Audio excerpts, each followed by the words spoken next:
uma realidade diferente, né? Porque eu tive que deixar meu trabalho, tive que abrir mão do meu trabalho, só o digníssimo trabalho aqui, e eu dedico meu tempo pra terapia, as consultas, porque tem sempre o acompanhamento que ele passa, na escola também tem acompanhamento, eu tenho que ser mais presente, ele tem pouco tempo que ele pegou o laudo ainda não tá comigo, porque foi finalizado o laudo recente, então é tudo um processo, gente, tudo um processo demorado, mas que precisa de uma atenção especial, né? E eu criei aqui esse canal para compartilhar um pouquinho da minha experiência com vocês. Embora seja um assunto bem delicado, eu até me peço desculpas que eu me emociono em falar, né? Porque não é algo que eu gosto de falar.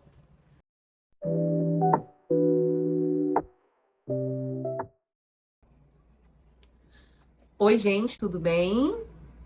Hoje eu vim falar algo sério com vocês. Eu descobri que meu filho ele tem autismo. O meu filho, Matheus, ele tem 6 anos. Eu sou mãe de duas crianças, Matheus e Ana Clara. A Ana Clara, ela tem 11 anos. Ela sempre foi uma criança muito tranquila. Então, na minha segunda gestação, que foi a do Matheus, eu achei que eu já sabia de tudo sobre maternidade. Mas eu descobri que eu não sabia nada. Porque o Matheus, ele já era mais agitado. Ele sempre foi uma criança mais difícil de lidar com outras crianças, sabe? Mas pra mim era a personalidade dele. Eu sempre tive na minha mente que cada criança tem uma personalidade diferente. Então eu ia conseguir me adaptar à personalidade dele, eu ia conseguir manter as regras conforme foi com a Ana Clara. Mas no decorrer do tempo, eu fui vendo algumas atitudes do Matheus e como mãe, eu nunca parei pra pensar que o meu filho teria algo, que o meu filho teria autismo ou alguma outra coisa. Eu sabia que ele era bem assim, elétrico, porque realmente ele brincava bastante, não se cansava. Ele não dormia direito desde bebê. A gestação dele foi uma gestação bem difícil. No começo da gestação já foi bem difícil, porque a gestação da Ana Clara foi bem tranquila, enquanto a dele já não foi.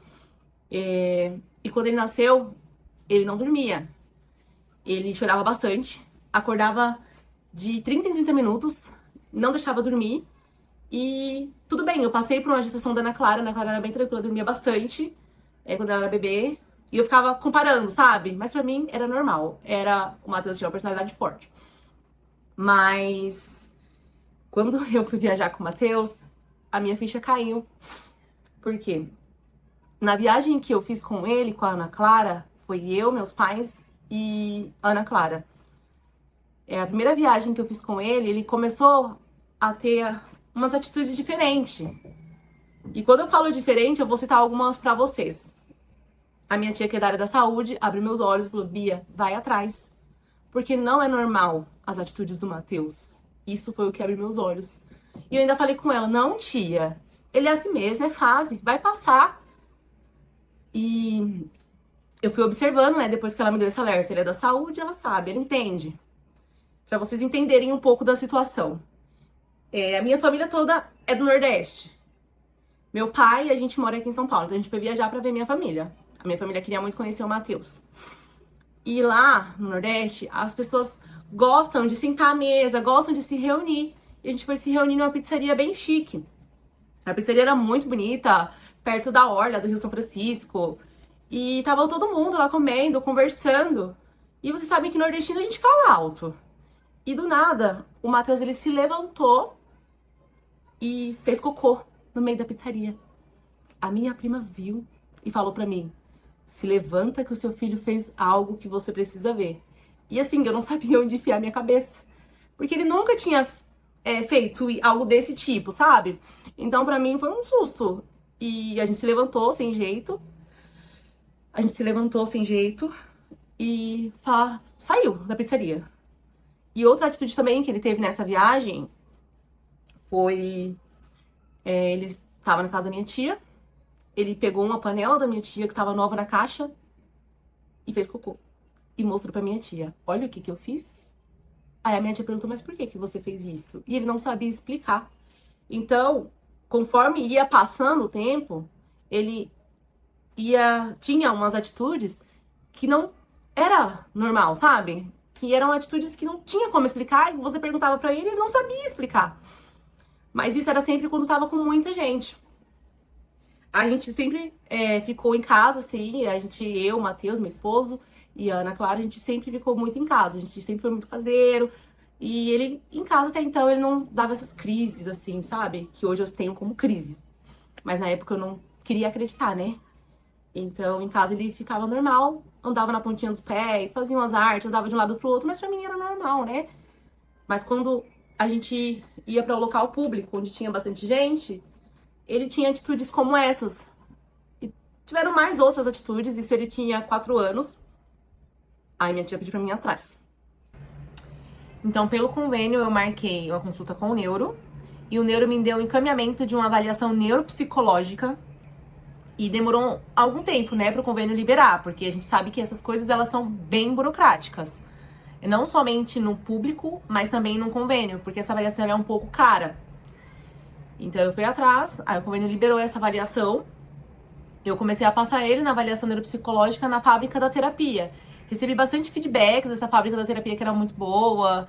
Então eu comecei a passar ele lá. Na fábrica da terapia, essa avaliação ela serve para diagnosticar a criança. E nessa avaliação, ele fez algumas atividades, né, neuropsicológicas, o próprio nome já diz, né?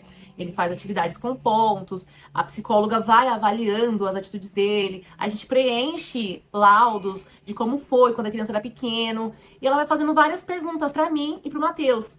E eu imaginava que o Matheus tinha, na minha mente, ele era só hiperativo. Mas na avaliação, a proporção que foi tomando, as perguntas respondidas, o Matheus nunca queria colaborar para fazer a participação. São meses, né, de terapia para avaliação. E durante esse período eu fui percebendo algumas atitudes dele que foram melhorando. Foi muito bom para mim, porque eu fui percebendo que tava fazendo bem para ele, tava fazendo bem pra gente. Não só pra gente, mas também pra ele, né? Eu trabalhava muito e eu até me culpo por não ter observado antes o meu filho. Não tinha tempo pra olhar direito o meu filho, então eu me culpo muito, sabe? Porque eu poderia ter levado ele antes no neuro, eu poderia ter corrido atrás antes. E eu deixei pra depois, talvez por medo, ou por incerteza, ou por falta de tempo, não sei. Mas ele, na terapia, a gente começou a entender melhor. Eu saí do trabalho para me dedicar mais a ele, ajudar ele. Então, só o digníssimo, ele tá trabalhando, né? E eu corro atrás, sempre de fazer o melhor para ajudar ele, tanto ele quanto a Ana Clara. E eu não tinha essa visão antes, né? E hoje eu tenho como um desafio, né? Um do desafio de ser mãe. A gente trabalha muito, estuda muito, tem uma correria danada e não observa nossos filhos, não observa o crescimento, não observa as atitudes e precisa alguém de fora dar um alerta pra gente, então a gente se culpa um pouco, né?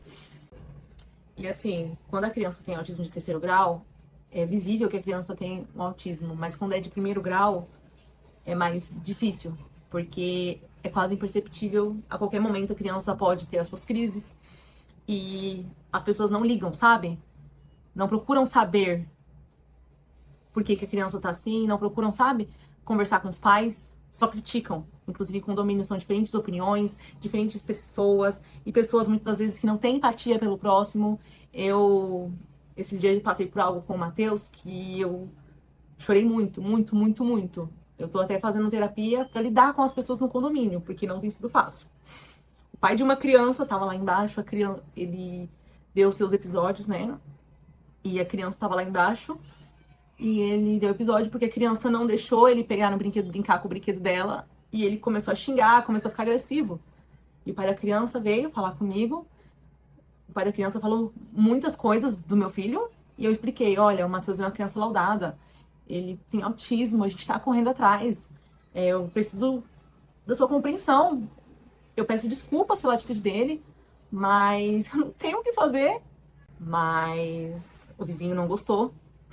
Ele falou bastante, gritou, sabe? Então, essa parte é muito difícil pra gente, sabe? Lidar com as pessoas no condomínio, no coletivo, tem sido bem difícil, porque a pessoa sabe que se trata de uma criança que faz terapia, mas a pessoa não tem empatia e não entende, sabe?